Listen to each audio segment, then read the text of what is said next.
Last video में हम उत्पादन फलन और उत्पादन की जो धारणाएं हैं उनका अध्ययन कर चुके हैं। आज हम ये देखेंगे कि उत्पादन के जो नियम होते हैं ये भी मैं बता चुकी हूँ। पहले उत्पादन के नियम दो प्रकार के होते हैं, साधन के प्रतिफल और पैमाने के प्रतिफल। तो आज हम साधन के प्रतिफलों का अध्ययन करेंगे। साधन के प्रतिफल घटते बढ़ते अनुपात का नियम, हम इन्हें साधन के प्रतिफल कह सकते हैं, फिर घटते बढ़ते अनुपात का नियम भी कह सकते हैं। जब अल्पकाल में किसी वस्तु का उत्पादन बढ़ाने के लिए स्थिर साधनों की दी हुई मात्रा के साथ परिवर्तनशील साधनों की अतिरिक्त मात्राओं का प्रयोग किया जाता है तो घटते बढ़ते अनुपात का नियम लागू होता है।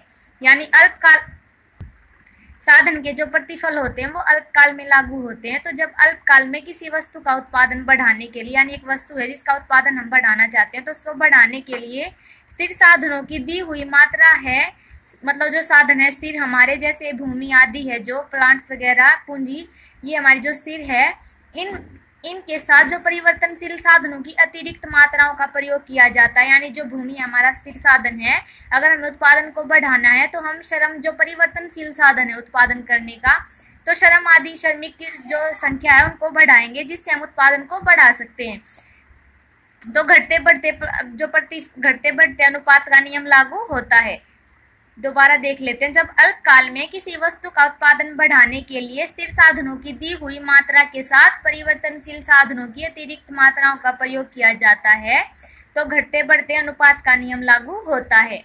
घटते बढ़ते अनुपात का नियम वह नियम है जो स्थिर तथा परिवर्तनशील साधनों के विभिन्न अनुपातों में प्रयोग करने के फलस्वरूप कुल उत्पादन में होने वाले परिवर्तनों को प्रकट करता है। घटते बढ़ते अनुपात का नियम कौन सा होता है? यह वह नियम होता है जो कि स्थिर तथा परिवर्तनशील साधनों के विभिन्न अनुपातों में, यानी स्थिर साधन और परिवर्तनशील साधन जो मिलकर अनुपात में, जब वो उनके जो अनुपात होता है स्थिर साधनों और परिवर्तनशील साधनों के बीच का जो अनुपात, उनके बीच, उनमें विभिन्न अनुपातों में जो अनुपातों में प्रयोग करने के जो फलस्वरूप कुल उत्पादन में होने वाला जो परिवर्तनों को प्रकट करता है, कौन प्रकट करता है? घटते बढ़ते अनुपात का नियम। स्थिर साधन तथा परिवर्तनशील साधनों के विभिन्न अनुपातों में प्रयोग करने के फलस्वरूप, यानी स्थिर साधनों को और जब परिवर्तनशील साधनों को विभिन्न अनुपातों में प्रयोग किया जाता है, उसके फलस्वरूप कुल उत्पादन में होने वाले परिवर्तनों को प्रकट करता है कौन? घटते बढ़ते अनुपात का नियम। देखेंगे हम। जब उत्पादन के एक साधन को बढ़ा दिया जाता है परंतु बाकी साधनों की मात्रा स्थिर रहती है तो साधनों के अनुपात में अंतर आ जाता है। यानी जब उत्पादन के साधन है, जो एक साधन को बढ़ा दिया जाता है परंतु बाकी सभी को स्थिर मान लिया जाता है, तो साधनों के जो अनुपात में अंतर आ जाता है। माना उत्पादन के दो साधन है, मान लीजिए उत्पादन है जो उसके दो साधन है, भूमि और श्रम। यानी श्रम यानी जो लेबर है, मजदूर है, और भूमि जिस पर उत्पादन या कारखाना है किसी वस्तु का जिस पे हम उत्पादन करते हैं। तो भूमि स्थिर साधन है, भूमि स्थिर साधन है एक, उसमें हम अल्पकाल में कोई परिवर्तन नहीं कर सकते हैं।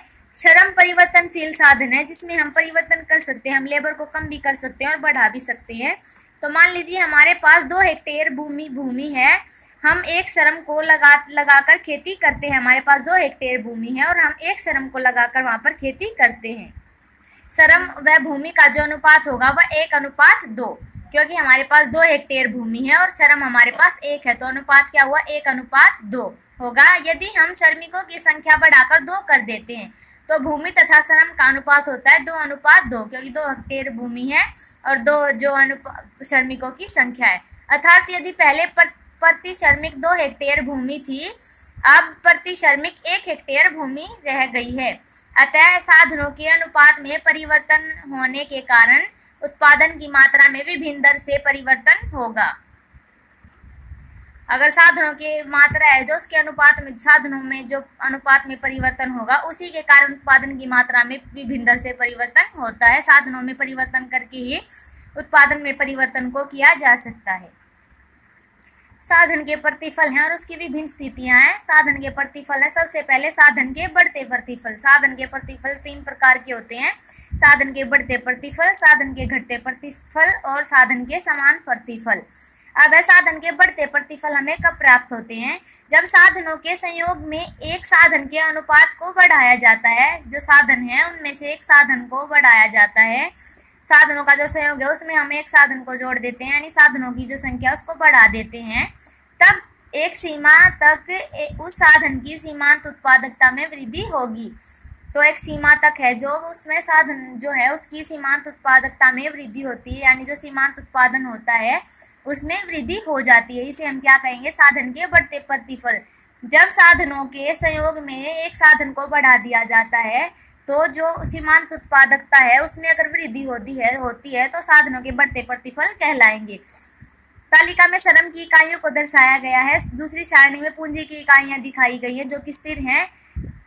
पूंजी की इकाई है जो एक ही है वो स्थिर है, और श्रम की जो इकाई है वो बढ़ती जा रही है, उनमें परिवर्तन होता जा रहा है। साधनों के संयोग में एक अधिक जो अनुपात है उसको बढ़ाया जा रहा है। साधनों का जो संयोग है उसमें एक साधन के अनुपात को हर अगली इकाई पर बढ़ाया जा रहा है। कुल उत्पाद है वो दिया गया है और यहाँ पर सीमांत उत्पाद दिया गया है। हमारा जो एक श्रम है तो कुल उत्पाद है हमारा 4। जब अगर हमें उत्पादन बढ़ाना है तो हमें एक श्रम को और बढ़ाना पड़ेगा। जब हम एक श्रम और बढ़ा देते हैं तो 2 श्रम हो जाते हैं हमारे, तो श्रमिक हमारे पास 2 हो जाते हैं, तो हमारा जो कुल उत्पाद है वो हो जाता है 10।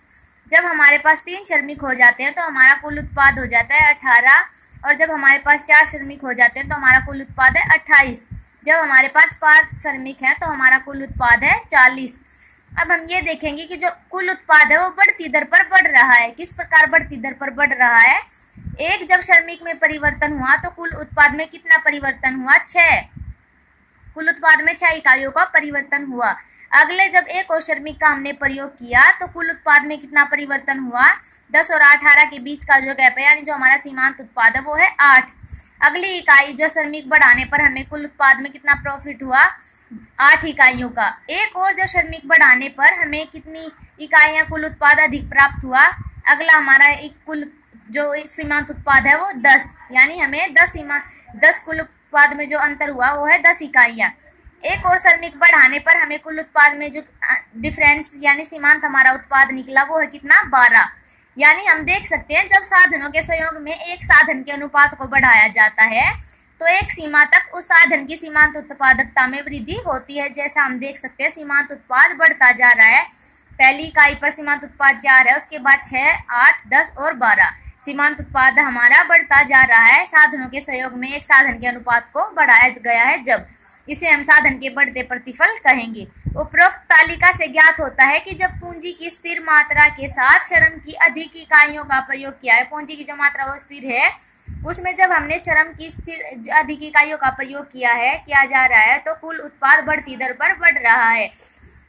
आपने देखा है पहले कुल उत्पाद में 6 इकाइयां है, जो 6 इकाइयों की वृद्धि हुई, उसके बाद कुल उत्पाद में 18 इकाइयों की वृद्धि हुई, उसके बाद 10 और फिर 12, यानी कुल उत्पाद है जो बढ़ती दर पर बढ़ रहा है। परिवर्तनशील साधन यानी जो श्रम है उसका सीमांत उत्पाद भी बढ़ रहा है, सीमांत उत्पादन भी बढ़ रहा है। जो परिवर्तनशील इकाइयां हैं श्रम की, उसके कारण जो सीमांत उत्पाद है वो बढ़ रहा है, इसे हम साधन के बढ़ते प्रतिफल कहेंगे।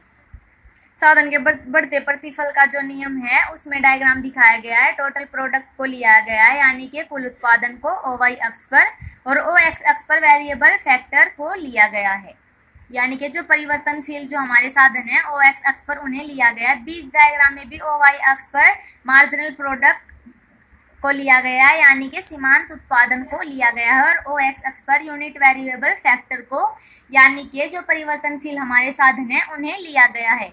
हमारा जो ए डायग्राम है और बी डायग्राम वो क्या बता रहे हैं? चित्र ए से ज्ञात होता है कि कुल उत्पाद बढ़ती हुई दर पर बढ़ रहा है। जैसे हम देख रहे हैं कुल उत्पाद पहले इतना बढ़ता है और उसके बाद इतना ज़्यादा बढ़ जाता है, तो कुल उत्पाद हमारा साधनों की जो इकाई है वो बराबर बढ़ रही है, लेकिन जो उत्पाद है वो पहले इतना बढ़ता है और दूसरी बार इतना बढ़ जाता है। इसमें और इसमें जो परिवर्तन है वो आप देख सकते हैं, इसकी वजह है यहाँ ये जो है ये अधिक बढ़ रहा है। तो चित्र ए से हमारा ज्ञात होता है कि कुल उत्पाद बढ़ती हुई दर पर बढ़ रहा है, और चित्र बी से ज्ञात होता है कि परिवर्तनशील साधनों का सीमांत उत्पाद बढ़ता जा रहा है।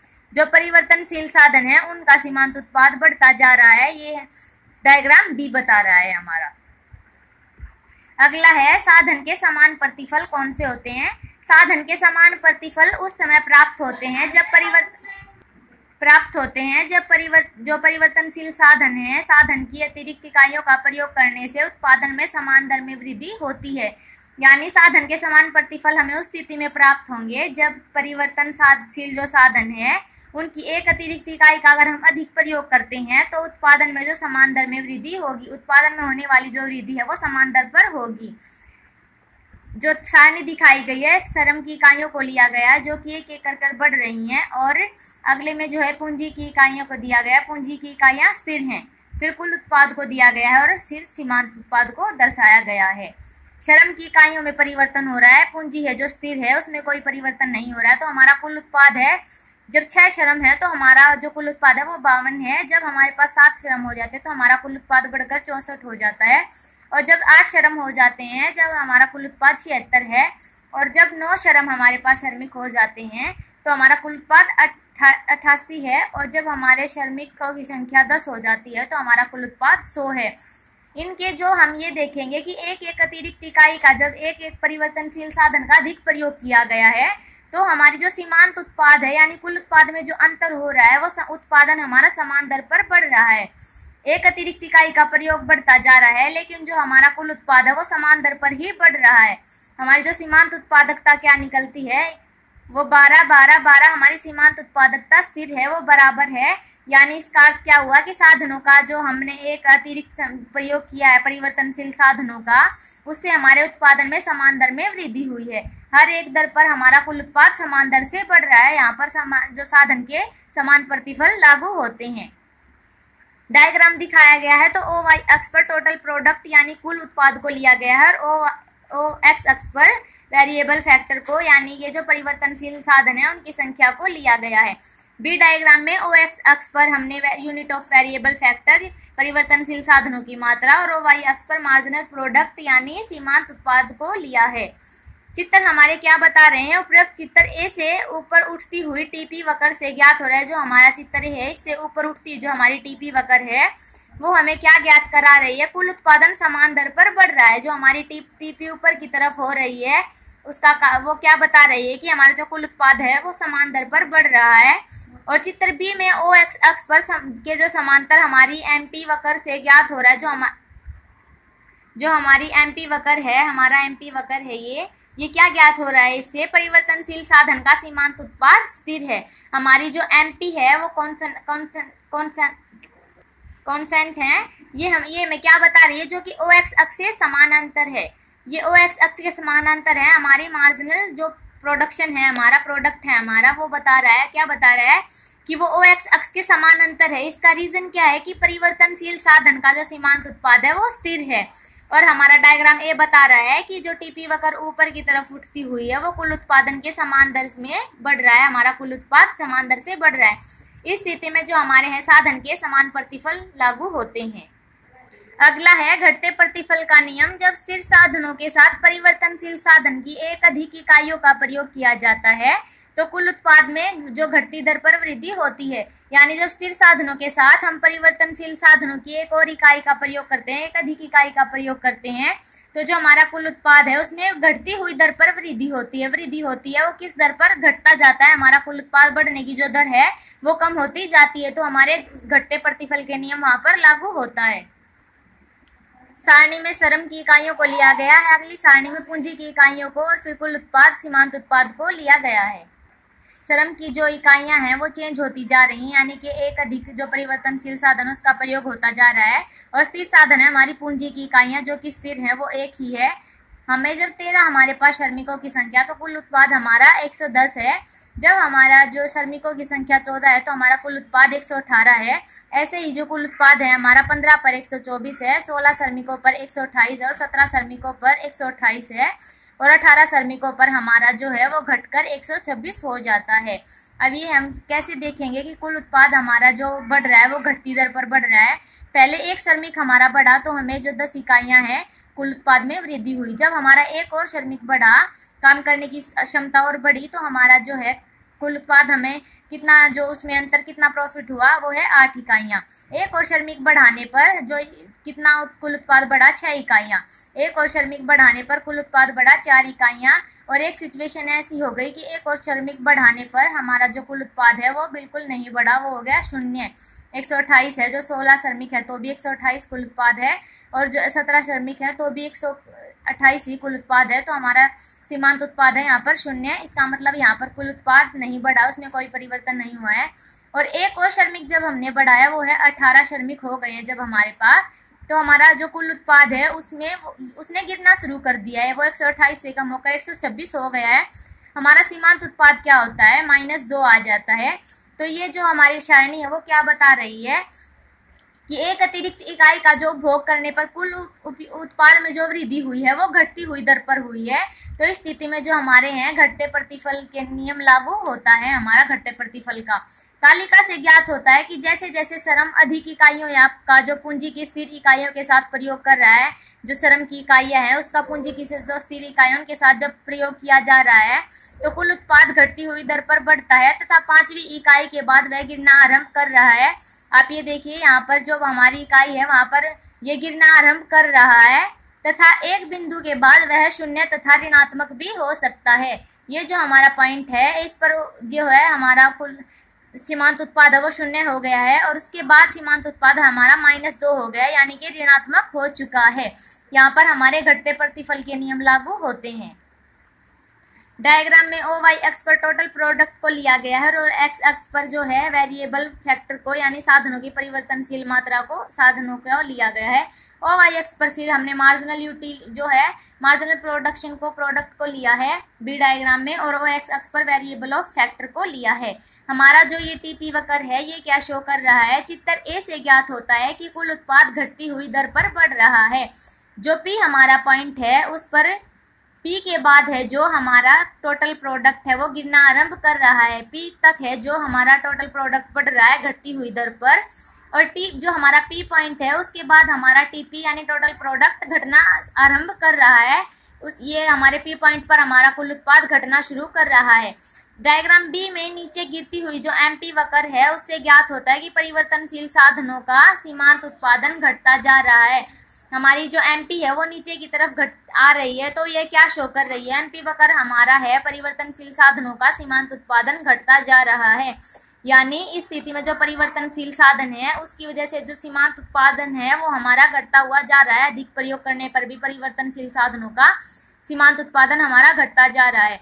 उत्पादन तकनीक में सुधार करके इस नियम को स्थगित किया जा सकता है। यदि हम उत्पादन तकनीक में सुधार कर ले तो हम इस नियम को स्थगित कर सकते हैं।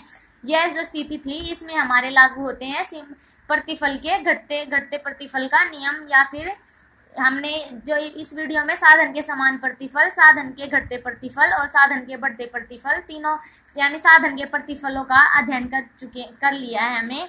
नेक्स्ट वीडियो में मिलेंगे हम पैमाने के प्रतिफलों के साथ। आज की वीडियो में बस इतना ही, मिलते हैं नेक्स्ट वीडियो में नेक्स्ट टॉपिक के साथ।